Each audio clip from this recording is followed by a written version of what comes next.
kettlebell exercises I like here. And I just recorded them so that people could tell. This is me earlier this afternoon in the room. Okay, so these, I hate doing a million exercises. So look at this. I'm going to hide this behind that. Now you can't even see it. You don't know what I'm talking about. I already hit it.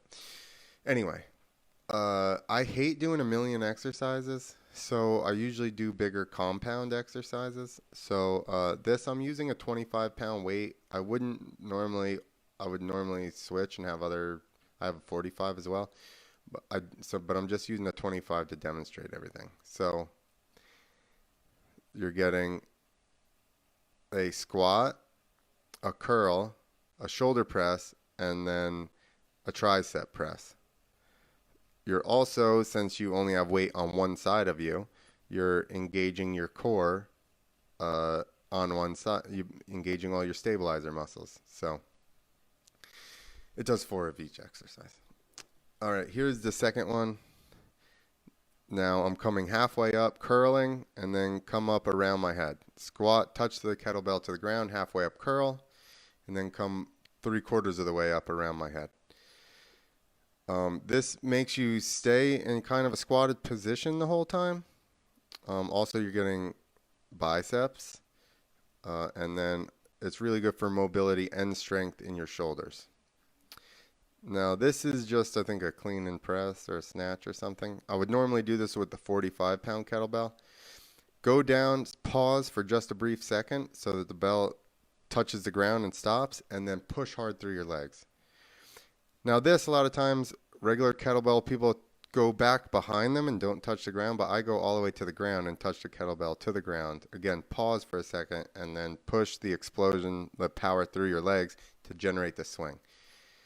All right, now here is a combo of the first one. Snatch it up, but then adding more for your core. So I'm bending down and actually touching the ground. And see how my hips are going off to the side? It's not actually, it's because this is my weaker side. So, but trying to squat and everything one-handed, like one hand above your head and stuff like that is really good for forcing your body stabilizer muscles and everything.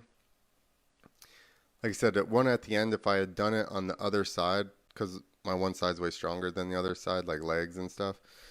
So if I had done it on the other side, I probably would have been, like my hips would have stayed straighter when I went down. But that's why you should do that stuff in front of a mirror. And then try and, when you come down like that, make sure that you stay straight and you keep your hips level. So that was a very bad job of showing you guys an example, but whatever, you get the point. Those are some of my. Now you do all of those things like 10, I would say 20 times, like the curl. Actually 20, I don't even do 20 on that because it gets heavy, like 15 times. And that's kind of a lot. And obviously that's not it's gonna feel weak on your legs or whatever, but your arms are gonna get tired from that. So, and your back and your core and stuff like that. My back more so gets tight. But if you do all those exercises, say even the arms, you did 10 on each side, so that's 20 total. I would try and do 20 or 15, 10 to 20 on either side. Do all the exercise for 10 to 20 times, twice, and that's your exercise for the day. And like I said, that was with a 25-pound kettlebell, so that's the lighter one I have. Then I have a 45, so I do the one arm ones. But again, anything like that, you're just going to have to really generate the power from your legs to be able to swing it like that. So that's the other reason that when I come to the ground, I let the kettlebell touch the ground and I pause just a second so that there's no momentum. I'm not trying to swing it back and then get that momentum up. I want to stop it as much as possible in the split second, and then coming from my legs, explode up and rip that thing up into the air. Obviously use weights that you're not going to kill yourself or let go and smash a hole in your ceiling or something, or the floor. But those right now are my current favorite kettlebell exercises. So hopefully you do them and enjoy. Sorry, I'm looking for my little graphic here so you guys don't gotta look at my face when I play my outro music. All right.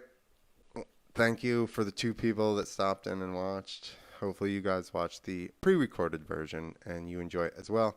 If you want to call in or whatever, I mean, you'd have to have my number. Or I think you can do shit on Facebook, go live together. So I'm actually gonna set a time. I think I'm gonna shoot for like 12:30 Mondays and Fridays. I'm gonna do this on Facebook. Then I'm gonna pull this show off, put it on YouTube. But there will be other shows directly to YouTube. So please go and follow my YouTube page.